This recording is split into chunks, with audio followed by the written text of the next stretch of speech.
I'm sure you've had to do this regularly, dusting your house. It might not surprise you that there are people who enjoy it. It's almost an avocation for them, more than a hobby. I'm going to talk to one of those people now. His name is Gregory Barnhill. Gregory, good evening. Gary, thank you for having me. I am a dusting enthusiast. I like to do what's called extreme dusting, and I wanted to inform your listeners and you that what I'd really like to focus on today is dusting outside of the home primarily.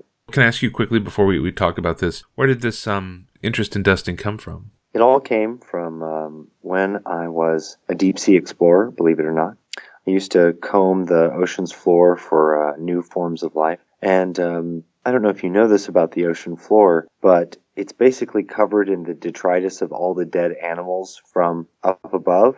It's probably the dustiest place on this planet. When I saw that, I knew just what I had to do, and I sprung right into action. I quit my job as a marine biologist, and I became an ocean maid and dedicated a few years to dusting the ocean floor, making it tidy. And seeing the kind of impact that I could have under the sea was really empowering, and I kind of figured out my calling from there. Did people pay you to do that, to dust the ocean floor? It's supplied by grant money, actually. I don't get paid, but I do get the use of the submarines and the just a simple broom and dustpan. You know, the physics of dust aren't that different on the ocean floor, so you can use that stuff. Tell me about extreme dusting. Tell me about dusting outside of one's home. Look, there are lots of places, especially in public places, that tend to accumulate dust, and they're often neglected. For example, the shoulders of statues and on top of their heads usually need to be dusted. And also the cracks between sidewalks, nobody really takes care of that space.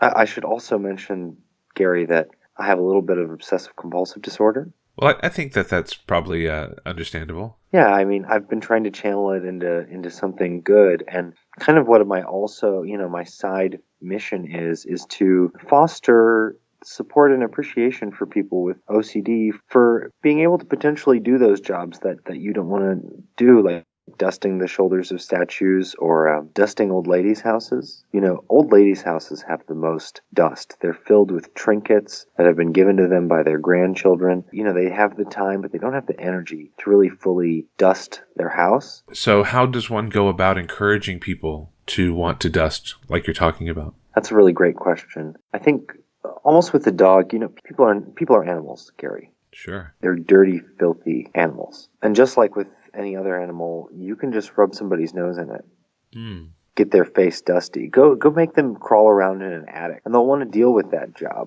I think, too, that I actually sprinkle some dust on my food, and I've found that dusts from all over the country have different flavors. One way to get somebody really into dust is to get them to get a taste for it. Swap out that Parmesan for some Grandma House dust. You're trying to raise money now because you discovered, just in the past few years, that the surface of the moon is just covered in a fine dust. You want to take care of the moon, don't you? Have you seen videos of astronauts going up there? Sure, of course. To the moon? Sure. Yeah, they kick a lot of stuff up. People have argued that there's no reason to dust the moon. But anybody who lives in a dirty house or goes to one and visits one, it affects you psychologically. And I think that the work that we can do up there and really our comfort levels, you know, just feeling together, feeling okay, feeling not like that dirty, filthy animal, which we are. I think all those things would really be enhanced if we just sandblasted the moon. We won't have to vacuum or dust. I mean, luckily there's no atmosphere, and so we can just leaf blow the moon dustless. Of course, the problem with dust is that it kind of creates itself.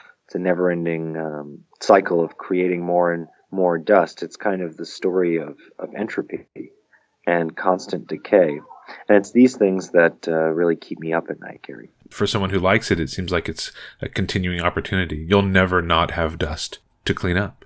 It's so sad that people live life without a purpose and just mill about life without something like, you know, dust in the ocean floor to like give them a sense of purpose. And I know that I found mine.